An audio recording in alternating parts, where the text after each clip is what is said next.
Marco Polo Adventure Day 2. Fat Cabbie, Episode 8, Mexican Wings. Hey, I'm back. Sorry about the delay. There's a lot going on right now, and I have really been too busy to do anything. But I'm here now, so let's get back to the Marco Polo Adventure and talk about Day 2. The next day, after sleeping off the white pie, we set out for the second day of Rockville. Acts like Rob Zombie, Cypress Hill, Megadeth, and Anthrax were set to play, and my daughter Elise and I were excited about seeing them and others. When we got there, we mused about how many times Mary Jane would pass by us, since she seemed to be everywhere the day before. Though the forecast had been for bad weather, I mean rain most of the day, somehow we caught a break and enjoyed dry air and moderate temperatures. The first act we saw was P.O.D. playing their finishing song, Alive. It was good, but unfortunately, we had missed their whole show.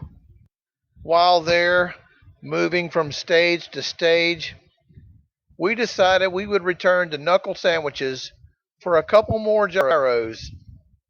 They were just as good as the day before.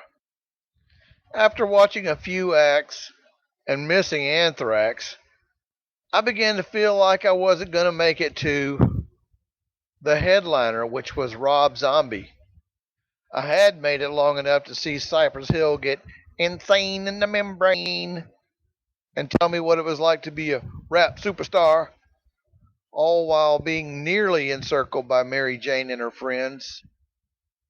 And we made it to and through the Megadeth show, who were the best band we saw. But I quickly remembered that I am too old for the festival setting.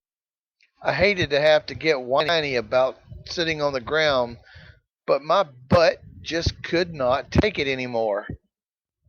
Elise, being the sweetheart she was, allowed me to leave. Of course, she came with me.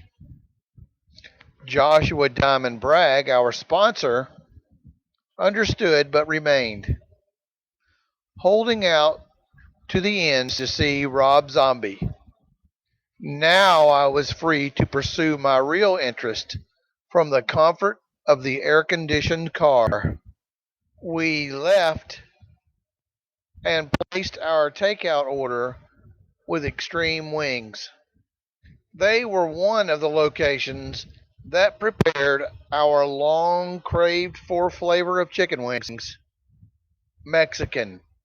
Before we moved to Georgia back in '09, we used to regularly get these flavored wings from numerous different places in Jacksonville. But here in Georgia, no one has any idea what you're talking about. Not even the Mexican restaurants. We ordered 40 to go and headed back to the river taxi landing to wait for Josh. All the while trapped in the car, smelling those wings. Once we reached the hotel, the four of us dug into them, enjoying every bite. Once again, Nana gets the credit for our delicious meal. Thanks to her, these two planned dinners were possible. And thanks to the generosity of Extreme Wings, we received 10 to 15 more wings than we had ordered, which made for a delicious breakfast the next day, for me anyway. Thanks to our sponsors, Joshua Diamond Bragg, Nana, the Taxi Prophet, the Etsy Aim 2 book series, and our faithful driver, the lovely Mrs. B.